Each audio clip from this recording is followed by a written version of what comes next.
Those workers assembled the final Chevy Traverse. Jobless rate is at its highest point in almost 3 decades. Employees at a Madison truck plant are off the job. Pink slips were handed out to 390 administrators. Employees notice that their job is being cut. Soon be out of work. After shutting down production for an extended period, unemployment jumped a full point. The company is laying off 50 top-level workers. A global recession hit Tennessee like a rock. Layoffs and furloughs splintered businesses and dominated the news headlines in 2009. Unemployment rates skyrocketed statewide from 6% to nearly 11% this year. Some counties were hit harder than others, like Perry County, where nearly 30% of its residents were out of work at one point. Federal stimulus money has helped. This so-called stimulus package is not a silver bullet. What it does is to buy us time. But time is running out. Governor Phil Bredesen has warned there might be deeper cuts, slashing a possible 9% next year across the board. The recession spiraled downward from federal to state to the local level. The state fairgrounds is one victim, shutting down after more than 100 years. And while the recession is receding, jobs are still scarce. Tennessee unemployment is our 10th biggest story of 2009. Number 9 on the list, a former teacher in Murfreesboro in Nashville accused of a shocking crime. In the spring of 2009, Metro Police arrested Louis Levine. Police say over a period of 30 years, he videotaped dozens of teenagers having sex inside his Belmead home. He's accused of giving the teens alcohol and drugs, too. Several rooms in his home were wired with hidden motion-activated video cameras. Louis was a very strange, different kind of person. Neighbors like Sandra Griffith said she saw many teens coming in and out of Levine's home. Levine is now facing 18 felony charges.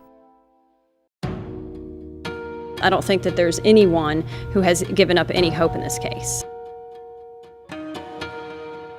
The 8th biggest story of the year, a frantic search in late September for a newborn baby snatched from his home in South Nashville. A mother crying, police searching, and a community cautious. Everyone wondering, where is 4-day-old Yair Carrillo? We want to make sure that no stone is unturned in that neighborhood. The newborn's mother claims she was stabbed by a woman posing as an immigration agent. There were many twists and turns in this case before police and TBI agents found the newborn 4 days later, about 80 miles south of Nashville in Ardmore, Alabama. The infant was found alive and well.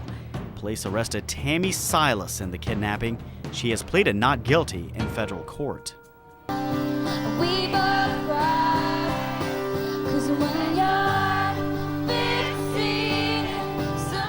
Surrounded by 300 students from her alma mater, Hendersonville High School, Taylor Swift singing 15 at the CMA Awards and sitting on top of the country music world at just 19 years old.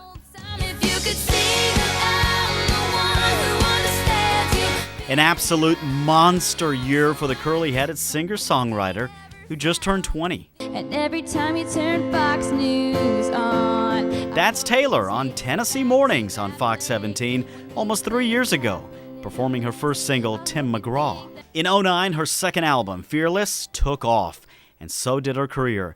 She won at the AMAs, BMIs, and then swept the CMAs, including winning Entertainer of the Year. Everything that I have ever wanted has just happened to me. Quite the year indeed. Perhaps the award, though, she'll be most remembered for in 2009 is the one she was dissed on by rapper Kanye West at the VMAs in New York. Yo, Taylor, I'm really happy for you. I'm gonna let you finish.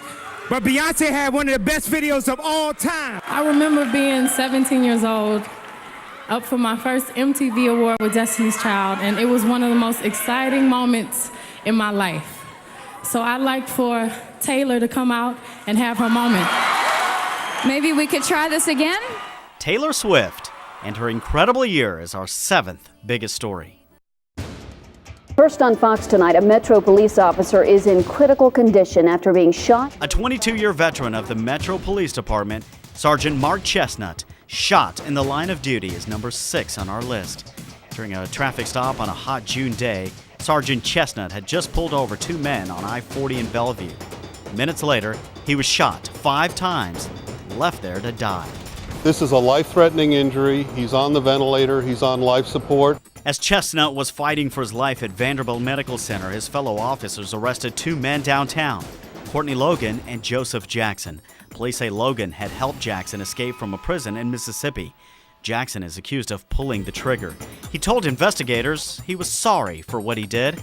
Metro Police Chief Ronald Surpass wasn't buying it. That's bull. That's bull. He realized the world was coming down around him and he was trying to get out of it. He was trying to make it look like he was a sorry guy. He ain't sorry for nothing. Neither one of those punks is sorry for anything. Today, Jackson and Logan are behind bars awaiting trial. Meanwhile, Sergeant Chestnut has recovered from his wounds and is back at work. I just did not want it to happen to someone else.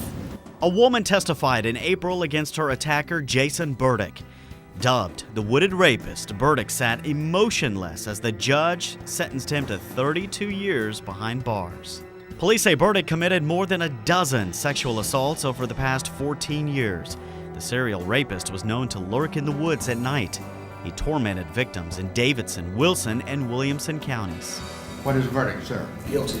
In October, a second conviction for Burdick, sentenced to 10 years for attempted aggravated rape of a Green Hills attorney in 1994. 2 convictions with more trials to come in the new year. That's why it's our 5th biggest story of 2009.